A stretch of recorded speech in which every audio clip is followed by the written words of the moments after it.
Man, as y'all know, August 3rd, today, man, there was a balance update. So I'm gonna give you guys my thoughts, let you guys know if I think, the changes really had a great impact on the cards or not. As always, man, y'all like, subscribe. We on the road to 1,000 subs. And yeah, let's get straight into these changes, man. So I'm just gonna read them.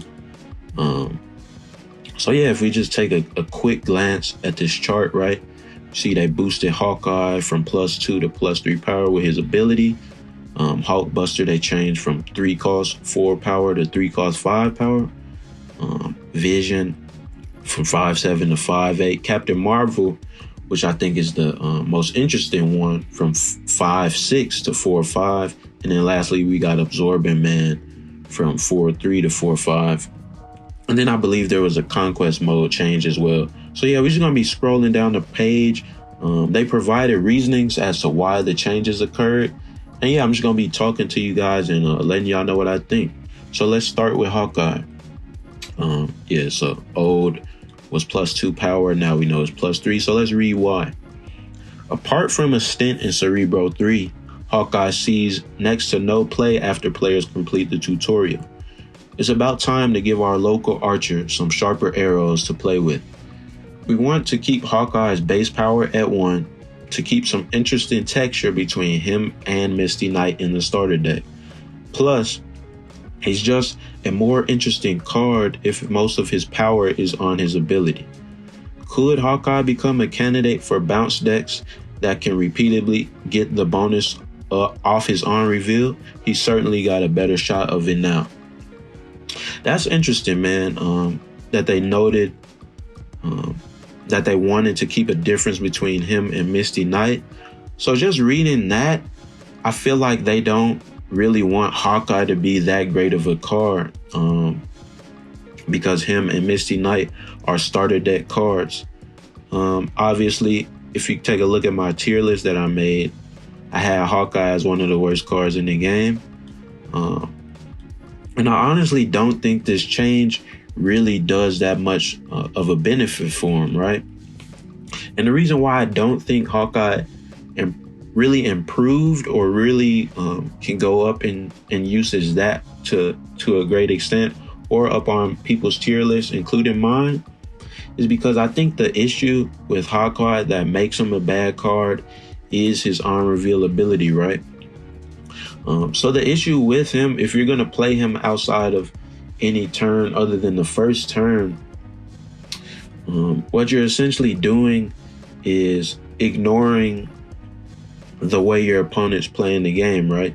So they might see you play Hawkeye and start to play another lane because they know that you're locked off to that lane and potentially allow themselves to win the game like that. I think his ability is bad because it doesn't allow you to. It essentially locks you into one lane. I think he's like kind of ineffective in that sense for the same reason a card like Omega Red might be bad, right? You're so focused on one lane with his ability, and there's a lot more. There's a lot of cards that do what he does in an individual lane a lot better, right? For example, we could look at Ant-Man, who can also be boosted by Onslaught, right? If you're just gonna try to fill up one lane. We also have,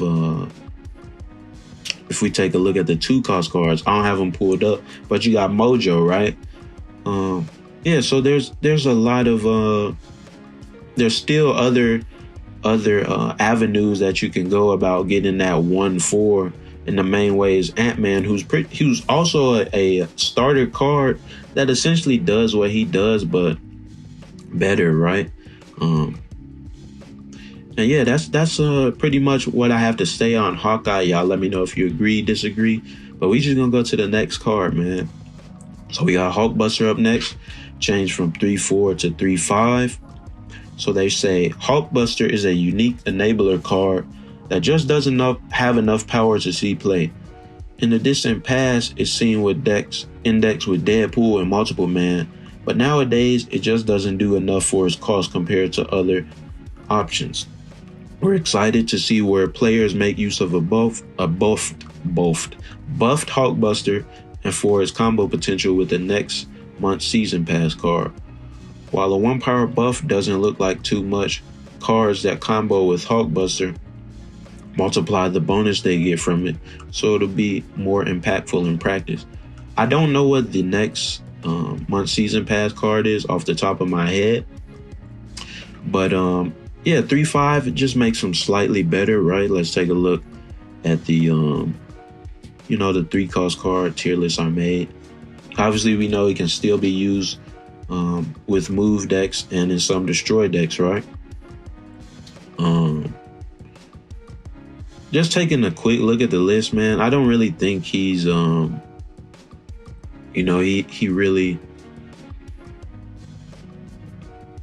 he really goes up anywhere on the tier list, right? And kind of for the same reason that I would say Hawkeye won't, is because his ability. I feel like the only two types of decks that take full advantage of his ability are move decks and destroy decks.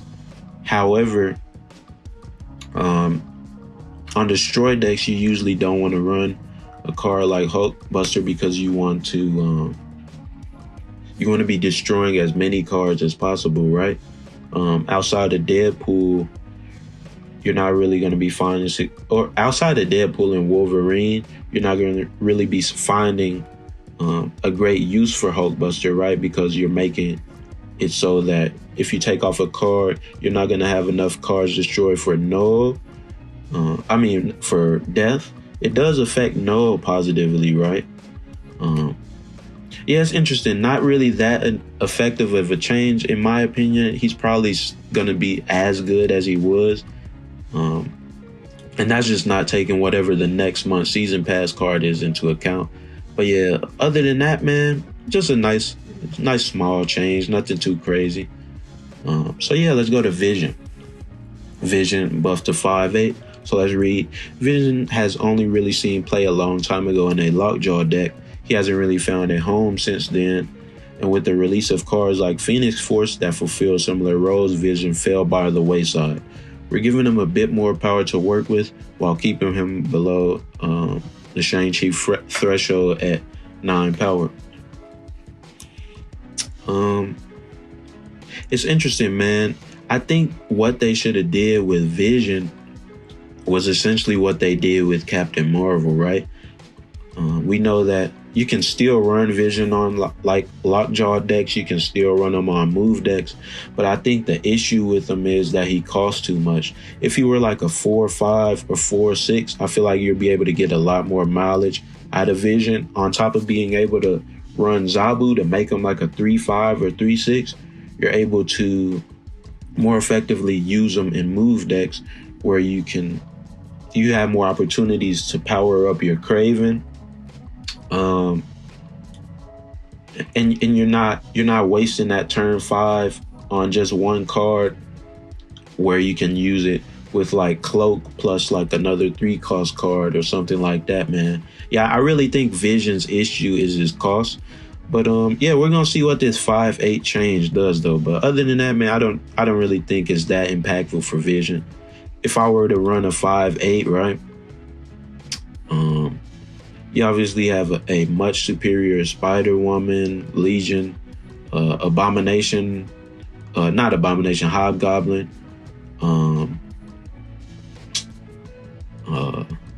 Yeah, man, it's still a lot better 5/8 options that work greater or work to a better degree in their own respective decks.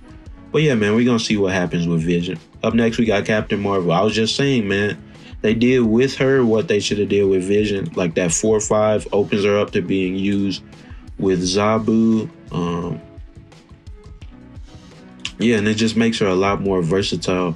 They're saying that theoretically in the meta where lockdown decks are prevalent, Captain Marvel should be a great tool to help smooth out the board at the end of the game. This hasn't been the case though, and in practice she only sees French Blade and Hela decks. Her current stat line, Captain Marvel's power, justify costs, 4 costs should give her more locations or rather decks to move to. I still think she's not that great. Um, if I were to run a 4-cost card on like a move deck, I would run Miles Morales. I would still run Phoenix Force because we know they changed Phoenix Force. And you can use Phoenix Force with like multiple men. It'll be interesting to see where she fits in within the other 4-cost cards, whether she's competitive or not. But yeah, I do think it's a lot better. Her change is a lot better than the 5/6 though. That I will say for sure. She becomes a lot more versatile. And then the last card we got is Absorbing Man. They changed him from 4/3 to 4/5. And let's read the text. Although he has an exciting line of text, Absorbing Man has struggled to find a deck to shine in. Absorbing Man draws a lot of parallels to Wong as they share costs and both double on reveals. Wong has a few advantages though, as he can be played proactively so he can more efficiently enable plays on turn 5 and 6. Wong also affects multiple turns where Absorbing Man only activates once.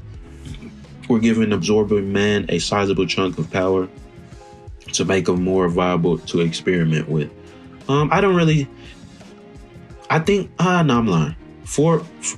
+2 power change is huge, man. Obviously, we know you're still going to be running Absorbing Mans on like those weird gimmicky, like hazmat style decks.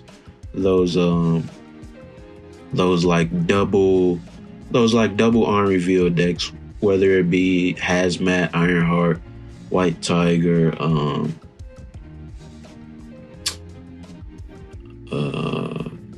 Black Panther, right?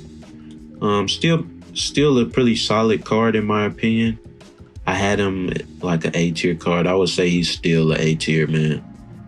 It takes away, interesting thing, his buff takes away his ability to be used on a Mr. Negative deck. So that might be a drawback. But yeah, we're going to see what people are able to do with Absorbing Man. And then now that we're done with the cards, we can talk about the last thing, which is the Conquest mode changes. I'm not really someone who plays Conquest mode, but we could just go ahead and read the changes. In addition to the balance changes, this OTA includes some tuning changes to metal earn rates in Conquest. So metal earn rate in Silver Conquest is greatly increased. Metal earn rate in Gold and Infinite is slightly increased. All right, that's interesting, man. So they just have the amount of medals that you're gonna be earning as you play, and that can be good only if they didn't change the costs of the things in the Conquest shop, right? If you're able to have more medals, but the cost also increases, really not that it's not a change at all essentially. But if they're gonna give you more medals and keep the prices of things the same, it's definitely a nice quality of life change. And yeah, that's gonna be all for this patch. They're gonna say the next one's gonna be on August 8th. And so yeah, man, y'all definitely leave a like for sure. Let me know what y'all think, whether I'm right or wrong about my analysis of how I think the cards are either gonna see more play, see the same play, or see less play. Yeah, y'all definitely give me your opinions in the comments. Definitely leave a like, sub, man. We're on the road to 1,000 subs. Appreciate everybody who watched, and y'all take it easy, man.